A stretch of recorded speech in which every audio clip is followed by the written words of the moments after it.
जय श्री राधे, जय श्री कृष्णा। आप सभी का श्री ज्योतिष केंद्र में हार्दिक स्वागत है। आइए आज के प्रश्नोत्तरी में प्रवेश करेंगे। आज की प्रश्नोत्तरी में आप सभी का बहुत बहुत स्वागत है।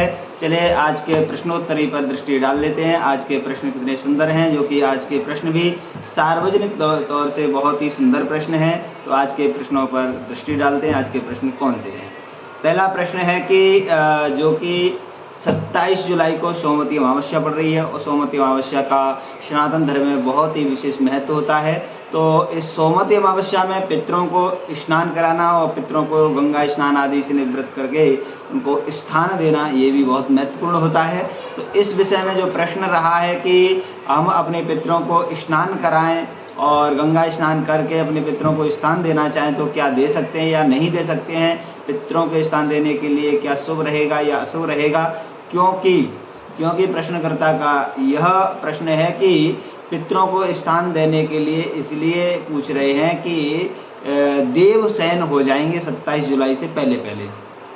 तो देवशयन हो जाएंगे 27 जुलाई से पहले। तो क्या देवशयन के समय पर पितरों को स्थान दे सकते हैं?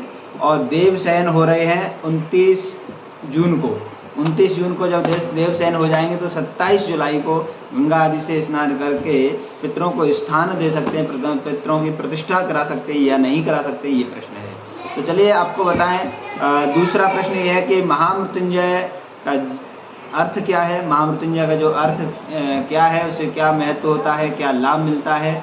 और तीसरा प्रश्न है कि सास बहू में आपस में मनमुटाव रहता है, झगड़ा होता रहता है, आए दिन पर्यंत जो है समस्याएं बनी रहती है, घर में अशांति रहती है, तो क्या करें, क्या उपाय है? चौथा प्रश्न है कि आरती पूजा दीपक प्रज्वलित करते हैं आरती पूजा के लिए, तो उसमें घी के अभाव में तिल का प्रयोग कर सकते हैं या नहीं कर सकते हैं? करना शुभ कारक है या अशुभ कारक है? यह भी बहुत सुंदर प्रश्न है। और आइए अब पांचवा प्रश्न बताते हैं। पांचवा प्रश्न है कि शिव जी पर जो जल चढ़ाते हैं, जल चढ़ाते समय जो पात्र में जल रहता है उसको बचाना चाहिए या पूरा चढ़ा देना चाहिए?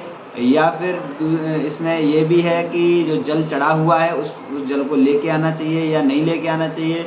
लेके आए तो क्या करें? यह भी बहुत सुंदर प्रश्न है, जो कि सार्वजनिक तौर से सभी के हित के लिए बहुत सुंदर प्रश्न है। आज के 5 प्रश्नों पर चर्चा करते हैं।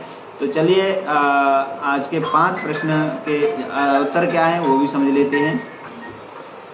पहले प्रश्न का उत्तर है कि सोमवती अमावस्या को गंगा स्नान आदि से अपने पितरों को प्रसन्न करें, स्नान कराएं और उसके बाद अपने पितरों को स्थान देने के लिए आप निसंकोच होकर के स्थान दें, प्रतिष्ठा कराएं। उसमें कोई भी ऐसी अशुभ कारक समस्या नहीं है। देखिए, देवशयन होता है, तो देवशयनों में क्या होता है, जो भगवान विष्णु देवशयन के स्थान पे मतलब शयन करने जाते हैं, उस समय पितरों को स्थान देने में कोई प्रॉब्लम नहीं है। पितरों को स्नान कराएं, पितरों को स्थान दें, उसमें कोई भी समस्या नहीं है। पितरों की पूजा बंद नहीं होती है, पितरों की पूजा करने में कोई दोष नहीं है। कुछ कार्य ऐसे होते हैं कि इस समय वर्जित होते हैं, जो कि पितृ कार्य इसमें शुभ कारक हैं, उसमें कोई भी प्रॉब्लम नहीं है। अब दूसरा प्रश्न का जो उत्तर है कि महामृत्युंजय का अर्थ है क्या है, कि इसमें महामृत्युंजय शब्द में ही अर्थ छिपा हुआ है, जो कि मृत्युंजय, मृत्यु पर जो विजय प्राप्त कर सके उसे कहते हैं मृत्युंजय। मृत्यु से जो बचा सके, मृत्यु से छुटकारा दिला सके, वो होता है महामृत्युंजय। महा माने बड़ा, मृत्यु माने जो मृत्यु से बचाए, उसे जय माने बचाए, उसे कहते हैं महामृत्युंजय। अर्थात जो मृत्यु के मुख में ग्रास बने हुए व्यक्ति को भी बचाने वाला होता है महामृत्युंजय। महामृत्युंजय सभी रोगों को भी दूर करने वाला होता है। सभी रोग बाधाएं दूर करनी है, अपने शारीरिक समस्या को दूर करना है, उसके लिए महामृत्युंजय सर्वश्रेष्ठ सटीक उपाय होता है। और यदि हमें दवाइयाँ नहीं लग पाती हैं, दवाइयों से हमें फ़ायदा नहीं हो रहा है, तो महामृत्युंजय कराते हैं तो निश्चित तौर पे सफलता मिलती है। और इसका प्रमाणिक ये है कि जब राजा बलि पर देवताओं ने चढ़ाई की तो राजा बलि को परास्त किया था। उस समय राजा बलि को जीवित किया दैत्यों के गुरु शुक्राचार्य जी ने मृत संजीवनी विद्या से ही शुक्राचार्य जी ने राजा बलि को मृत्यु के मुख में जाने से बचाया था शुक्राचार्य जी ने, जो कि इसी मृत संजीवनी विद्या से ही बचाया था। तो इसलिए यह भी बहुत ही महत्वपूर्ण होता है कि महामृत्युंजय जप से सभी रोग बाधाएं आदि दूर होती हैं और इसका विशेष महत्व रहता है। इसको कभी भी कोई भी कहीं भी करा सकता है, परंतु इसका विशेष श्रेष्ठ जो महत्व होता है वो श्रावण मास में ज़्यादा अधिक पुण्य फलदायी हो जाता है। और इसके श्रावण मास के साथ साथ इस बार जो श्रावण मास में अधिक मास पड़ रहा है, अधिक मास 28 जुलाई से प्रारंभ हो रहा है। इसमें यदि आप महामृत्युंजय का आयोजित करते हैं, चाहे पूरे श्रावण में कभी भी या जो अधिक मास के श्रावण मास में करते हैं, तो इसका बहुत ही अधिक पुण्य फलदायी होता है। इसमें बहुत ही श्रेष्ठ फलदायी होता है। इसमें निश्चित तौर पे बहुत अच्छी सफलता प्राप्त होती है। इसमें भोलेनाथ की कृपा प्राप्त होती है, सभी रोग बाधाएं दूर होती हैं, सभी प्रकार की पीड़ाएं दूर होती है। देखिए, महामृत्युंजय जप बहुत ही महत्वपूर्ण होता है और यदि महामृत्युंजय जप कराने की सामर्थ्य नहीं होती है तो इसमें पार्थिव शिवलिंग का भी बहुत महत्वपूर्ण माना जाता है, जो कि शिव पुराण के अनुसार माना जाता है कि पार्थिव शिवलिंग निर्माण से 1.25 लाख पार्थिव शिवलिंग निर्माण से 1.25 लाख महामृत्युंजय जप का पूर्ण फल प्राप्त होता है। जो 1.25 लाख महामृत्युंजय जप का फल प्राप्त होता है, वही 1.25 लाख पार्थिव शिवलिंग निर्माण करने से भी वही फल प्राप्त होता है। इसलिए शिव पुराण के अनुसार पार्थिव शिवलिंग का भी बहुत बड़ा महत्व बताया गया है। वह भी श्रावण मास में बहुत श्रेष्ठ फलदायी होता है। श्रावण मास में भी अगर अधिक मास पड़ जा रहा है तो यह भी बहुत महत्वपूर्ण है। तो इस बार श्रावण मास का अधिक मास पड़ रहा है, तो श्रावण मास में अधिक मास होने से भी यह बहुत श्रेष्ठ फलदायी हो जाता है। चलिए, आपको तीसरे प्रश्न पर चर्चा करते हैं। तीसरा प्रश्न है कि सास बहू में अधिकांश झगड़े होते हैं, तो उसके लिए हम क्या करें। यह किसी ने प्रश्नकर्ता ने प्रश्न किया है कि हमारी आपस में शांति रहती है, घर में कलेश रहता है, क्या करें ऐसी स्थिति में। तो आपको बताएं, देखिए, इसके लिए कोई भी उपाय पूजा पाठ करने की आवश्यकता नहीं है। इसमें समस्या ये है कि हमें समझने की आवश्यकता है, सामंजस्यता बनाने की आवश्यकता है। सामंजस्यता बनाने के लिए हमें क्या करना होगा, ध्यान देने वाली बात है। ध्यान देने वाली बात यह है कि सामंजस्यता के लिए जैसे बहू को ध्यान देना चाहिए कि हम जिस प्रकार अपने जन्म देने वाली माँ को छोड़ करके आए हैं, उसी प्रकार से हमारी यह भी आगे के जीवन में हमारे सहभागिता निभाने वाली यह सासू माँ हैं। तो जन्म देने वाली माँ से पालन करने वाली माँ भी बहुत महत्वपूर्ण होती है। तो अर्थात जो हमारी माँ है उसी प्रकार से हमारी सासू माँ से भी संबंध बना करके रखना चाहिए। अपितु ये नहीं कि हम अपनी माँ को ही माँ मान रहे हैं और अपनी सासू माँ से कह रहे हैं कि फलानी तुम्हारी माँ है, और तुम्हारी अगर हम अपने पति से कहते हैं तुम्हारी माँ, तो तुम्हारी कौन हुई, तुम्हारी भी तो माँ है। इसलिए हमें इस प्रकार द्वेष भावना नहीं रखनी चाहिए। यदि हम इस प्रकार द्वेष भावना रखते हैं तो वहाँ पर कलेश होता है, वहाँ पर झगड़ा होता है, वहाँ पर अशांति रहती है। इसलिए प्रत्येक बहू को चाहिए कि अपनी सासू से अपने ही सगी माँ के संबंध की तरह संबंध बना कर रखने चाहिए और अच्छे से प्रेम बना करके रखना चाहिए। कलेश नहीं करना चाहिए, छोटी छोटी बातों पर बड़ा नहीं बनाना चाहिए। और सासू माँ को भी ध्यान रखना चाहिए कि बहू के साथ कैसा व्यवहार करना चाहिए। तो बहू के साथ व्यवहार उसी प्रकार करना चाहिए जैसे कि हम अपनी बेटी को विदा करते हैं। जैसे अपनी बेटी को विदा करते हैं तो कितनी वेदना होती है, कितना कष्ट होता है कि हमारी बेटी हमें छोड़कर जा रही है, तो कितना कष्ट होगा। यह भी किसी की बेटी रही है, जो यह भी अपने घर, अपने परिवार, अपने प्रिय माता पिता, भाई बंधु, सगे संबंधी सभी को छोड़ करके अपने घर आई है। तो यह भी किसी के घर की ये बेटी है और ये आज हमारे घर आई है बहू बन करके। तो ये हमारी बहू नहीं, ये हमारी बेटी है। इसी प्रकार आपको बताएं कि रामचरितमानस में भी प्रमाण आता है, जो कि महाराज दशरथ, जो कि राम जी के पिताजी महाराज दशरथ जी ने अपनी तीनों रानियों से कहा था, राम जी के विवाह के पश्चात कहा था कि देवी आप इस प्रकार इनसे संबंध बना के रखना जैसे कि चौपाई में वर्णन आता है कि बधू लड़किनी पर आई राखो नयन पलक की नाई।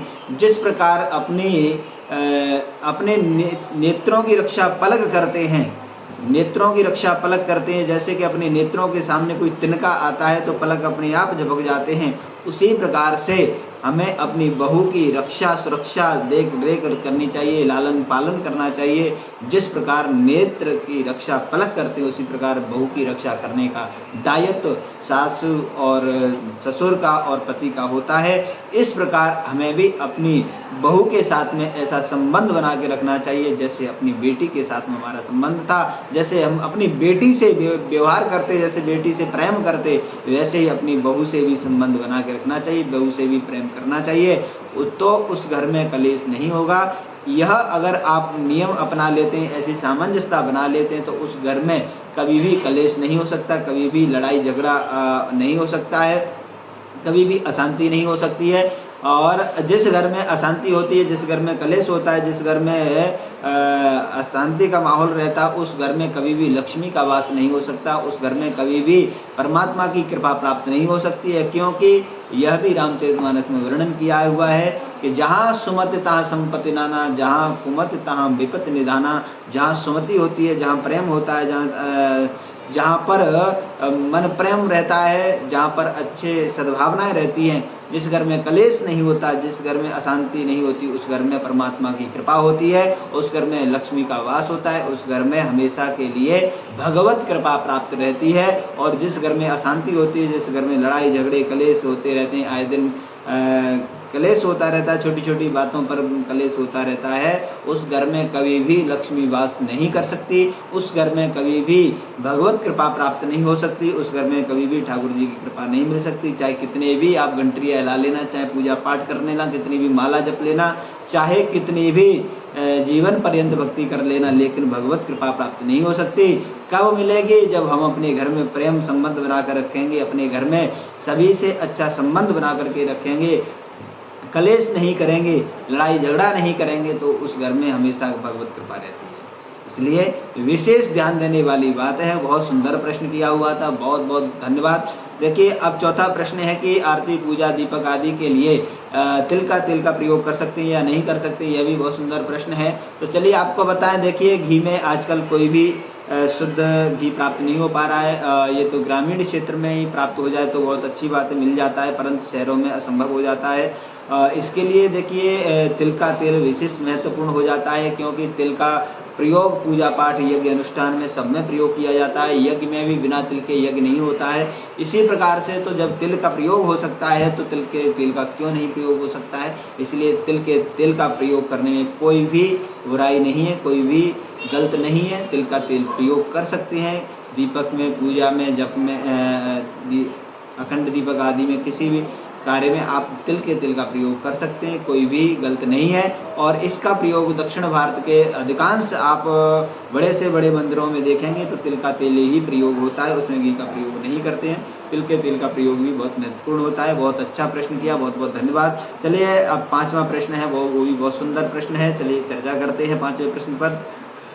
शिव जी पर जो जल चढ़ाते हैं क्या बचा कर लाना चाहिए या पूरा चढ़ाना चाहिए या चढ़ा हुआ जल लेकर के आना चाहिए? यह भी बहुत सुंदर प्रश्न है। तो आपको बताते हैं। देखिए प्रत्येक सोमवार को शिव जी पर जल चढ़ाना चाहिए और बेलपत्री चढ़ाना चाहिए। 5 बेलपत्री चढ़ाएं और शिव जी पर जल चढ़ाते समय जल बचाना नहीं चाहिए, पूरा ही जल चढ़ाना चाहिए। और जो जल चढ़ा हुआ है उस जल में से जो जलहरी में जो जल बह के जा रहा है उसमें से थोड़ा सा जल जलहरी से लें और जल लेकर के अपने पात्र में रखें और घर में ला करके छिड़काव करें। और यदि अपने घर में ऐसा करते हैं, शिव जी पे जल चढ़ा हुआ जल ला करके घर में छिड़काव कर सकते हैं, करें तो 41 दिन तक कंटिन्यू करने पर बहुत अच्छी सफलता मिलती है। उस घर में नकारात्मक ऊर्जा दूर होती है, उस घर में सुख शांति समृद्धि रहती है, उस घर में धन दान की वृद्धि रहती है, उस घर में भोलेनाथ की साक्षात कृपा प्राप्त होती है। ये बहुत ही सटीक उपाय है। तो शिव जी पे जल चढ़ाएं, बिलपत्र चढ़ाएं, 5 बिलपत्र चढ़ाना है प्रतिदिन। और जो जल चढ़ा हुआ जल लेकर के आना है, घर में छिड़काव करना है और जल बचाना नहीं, पूरा जल ही चढ़ाना है। क्योंकि जो प्रश्नकर्ता का जो मुख्य जो प्रश्न था यही था कि हमें किसी ने बताया कि जल बचाना चाहिए, बचा हुआ जल लेके आना चाहिए। तो उनसे कहना यही है कि बचा हुआ जल नहीं लाना है, पूरा जल चढ़ाना है और चढ़ा हुआ जल लेकर के आना है, तब वह प्रसाद रूप में मिलता है, प्रसाद रूप से वह घर को पवित्र करता है, घर को शुद्ध करता है, घर में जो नकारात्मक ऊर्जा होती है वो दूर होती है। इस प्रकार से ये सटीक उपाय रहा। चलिए अब एक और जो छठवां प्रश्न है वो भी बात कर लेते हैं, छठवें प्रश्न पर चर्चा कर लेते हैं। छठवां प्रश्न ये है कि हमारे घर में यदि नकारात्मक ऊर्जा का प्रभाव है, हमारे घर में तंत्र मंत्र टोटका का प्रभाव है, या फिर हमारे घर में कोई भूत प्रेत जिंदा आदि का कोई प्रभाव है और उससे हम छुटकारा प्राप्त करना चाहते हैं, तो उसके लिए वैसे पूजा पाठ तो अनेक हैं, परंतु अब तो घर में करने वाले घरेलू उपाय क्या हैं वह प्रश्न है प्रश्नकर्ता का। तो चलिए आपको बताते हैं घरेलू उपाय क्या करना है, उसके लिए आपको बताते हैं। घरेलू उपाय के लिए सर्वप्रथम तो आप घर में हनुमान चालीसा का पाठ करें, रामचरितमानस का पाठ करें, सुंदरकांड का पाठ करें, और मारुति स्तोत्र का पाठ करें, बजरंग बाण का पाठ करें। ये बहुत महत्वपूर्ण होते हैं, लेकिन फिर भी और सरल उपाय बताते हैं। गंगा जल और गौमूत्र लेना है। गंगा जल और गौमूत्र लेकर के पीपल के 2.5 पत्ते से अपने पूरे घर में छिड़काव करना है। छिड़काव करने से हमारे घर से जो नकारात्मक ऊर्जा होती है वो समाप्त होती है। यह कम से कम 5 दिन करना है, और कंटिन्यू कर सकें तो कम से कम 17 दिन तक कंटिन्यू करें। 17 दिन में आपके घर से नकारात्मक ऊर्जा का प्रभाव समाप्त हो जाता है।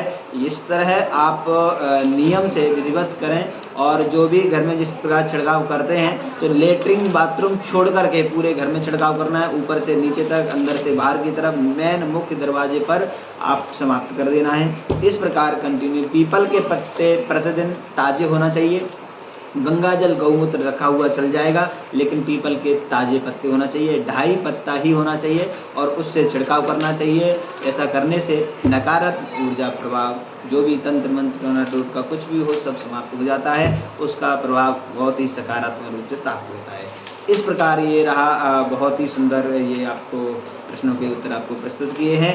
यदि आपको अच्छा लगा हो तो आगे भी शेयर करें, और यदि हमारे यूट्यूब पे नए हैं तो सब्सक्राइब करें, और बेल आइकन दबाना ना भूलें, लाइक करें, और अपना प्रश्न कमेंट बॉक्स में अवश्य करें। आज की प्रश्नोत्तरी की तरह आपको भी प्रतिदिन प्रश्नोत्तरी मिलती रहेगी। आप भी अपना प्रश्न कमेंट बॉक्स में जरूर प्रस्तुत करें। आपके प्रश्न के द्वारा प्रश्नोत्तरी में आपको उत्तर दे दिया जाएगा। जय जय श्री राधे, जय श्री कृष्णा।